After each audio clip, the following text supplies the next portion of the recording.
Hey, it's Chris. Very interesting topic. Crowdfunding exclusives, Kickstarter exclusives. Not, are they controversial or not, but are they actually worth it? Like, I say this all the time on the crowdfunding roundup. Are promos worth it? Are promos worth it? And the answer to that is obviously no. Again, fight me in the comment section. The answer for promos is no, but what about exclusive content as a whole? What about the content that is the reason that you back a game on crowdfunding? The reason why you go, Chris, I'm going to get this on crowdfunding as opposed to waiting at retail. How useful is that? How much of that do you actually use and play through? But let's talk.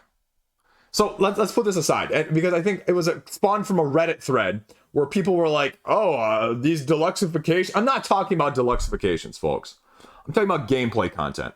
Deluxeifications, is a stupid argument as a whole, because the second you play the game, you can go, oh, well, Chris, I used the deluxeifications, therefore it's justified. Well, if you played the game at all. But what I'm talking about, is the expansion hell that we seem to be in as well, overlapping with this, right? Because a lot of this exclusive content is essentially just that. It's deluxeified promos, if you want to think about them in that sense. Deluxeified in the sense that they just get bigger, right? Because that's all an expansion is. An expansion is just an exaggerated promo taken to the whatever degree. And now we've labeled some of them exclusive. We've labeled some of them let's even go as far as saying root. Remember the original root from a crowdfunding campaign? They threw in the expansion for a good price. You got the expansion for less than it would have cost you separately later. But did you get to the expansion? If you buy the expansion for less of a cost than it would have cost you at retail, but still more than what the base game would have cost you later, is it really that worth it? Did you actually get it played at the same time? That's what we're talking about here. And the big sore spot is going to be basically anything miniature driven here. But it's not exclusive to miniature driven. I look around and I see several miniature driven games in my collection, right? I've got my Marvel United sitting over there behind the camera. I'm somehow still waiting for Marvel Zombie side. I've got my Arcadia quests. I've got my Bloodborne. I've got a couple of the Awakened Realms that I've both had and gotten rid of, like Tainted Grail and Ether Fields. And I go, okay, well, some of that stuff was exclusive, right? The stretch goal box for Simon. Ether Fields, stretch goals, right? With the Tainted Grail extras, with the extra expansions. But let's be clear, it's not always the exclusive stuff. It's the stuff that's just going to be hard to get. It's the stuff that's going to be available much later. It's the stuff that may or may not be available for a very, very, very long time. How much of that do you actually get played? How much of that actually is viable content? Because that's the other argument that gets made. When you see people talk about Blood Rage is like almost the original, apart from Arcadia Quest, where the exclusives just outprice the base game as a whole early on. And it is a standard bearer also by which people say the exclusives are not good for gameplay. The balance is just completely thrown out the window. And that's sort of like some of the other Simon Arcadia Quest stuff too. The exclusive characters and some of the exclusive stuff in there is just topsy-turvy in terms of balance. And I just look at that and I go, okay, yeah, that makes sense. And the other aspect, I guess you have to go back to, if we're going to include those deluxeifications at all that I already poo-pooed and waved out the window and shooed away, how many times do you have to play that game in order to make the deluxeifications worth it? Right? Because the other argument that gets made all the time is, Chris, that's why I sleeve. Chris, that's why I need the coin capsules for Quacks of Quedlinburg. Because I'm going to play it so many times it's going to get worn. My Marvel Champions is just going to get decimated, so I better sleeve it before I even play any of it, even all 37 expansions that I haven't touched yet. And so that's the question you ask yourself. I mean, I'm looking at Mythic Battles Pantheon behind the camera right now. And I'm looking at that expansion over there, the Hephaestus expansion, and I can see that it's still in shrink. Right there, folks. Put myself on the spot. Hephaestus expansion for Mythic Battles, the original first crowdfunding campaign. Still in shrink. Still in shrink. Still in shrink. It's not good. That's bad. I'll make the argument that that's horrible. That's horrible. Horrible value. It's a big box. It's taking up a lot of space. I'm not happy about that. Thunderstone Quest. Sitting right above it. Got in on the second time around with that one. I love deck building. I love dungeon crawls. Oh man, I watched Tom Vassel's review and I was like, wow, these mechanisms are awesome. That game is one of the beastiest bores and bears to set up and tear down. And so the amount of content that I got is worthless because even though I got like the extra expansions that went along with that, I got the barricades mode and I got a couple other expansions from the following Kickstarter or two as well before I could unhook myself from the, IV of Thunderstone Quest that was pumping in my veins. I can't get it to the table. It's a great value. It's a lot of content. It's not going anywhere. And I don't say that as it's not going anywhere as in it's not going to leave my collection, but as in it's just getting no traction whatsoever. Same thing with all the CMON expansions, right? They throw in the one little figurine exclusive right now. And you go, well, Chris, I can't miss out on that. That is my favorite character. Chris, they're throwing it in. That one is going to be the make it or break it, Chris.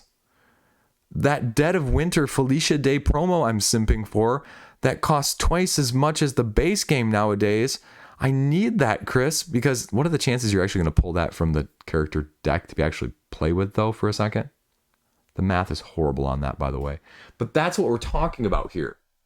Of what? What? You're going to pay how much extra? Right? Is it really worth it? Did any of those things make you go, yeah, Chris, that was really worth it? People are like, yeah. And then people are like, yeah, the Infinity Box from Mind Clash Games for that worker placement game where you go back in time and, Infinity Box. I have not yet met a great storage solution of a big box, folks. I mean, let's even talk about one of my other favorite games sitting behind me on the shelf in a couple places, Aeon's End, right? And arguably, they have more promo exclusive-ish content put out per capita on each of those games than a lot of other companies. Not named like CMON or Wicked Realms. Truth be told, a lot of those mini box expansions, I can't tell you that I've played them. I can't. The base game plus one or two of the other big box expansions, play that through the first dozen to 2 dozen times. And you're not even going to get to the other stuff. Because again, it's not being marketed as, hey, this is going to help you play the game. This isn't going to streamline you like Terraforming Mars Prelude, right? This is going to give you more. Because Chris, you don't want to buy an incomplete game experience. Now, Chris, it's not actually an incomplete game experience. It is complete and full, and you will have the full experience. But you know what, Chris,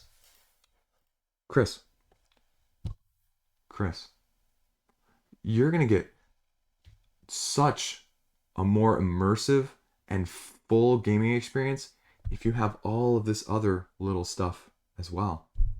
And here, Chris, we're going to put it on a graphic on the crowdfunding page to show you how much more of a fulfillment, because we can measure your fulfillment now, Chris, and we're going to put it on a graphic. And then we're also going to tell you that I know, Chris, you're going to have to pay just a little bit more. But Chris, look at also how much more you're going to be saving, Chris, because you don't want to miss out on this later, do you? Not like we just saw that with 2 other big campaigns, Spirit Fire and Heroes of Land, Air, and Sea. Literally, that's what they were both being marketed as.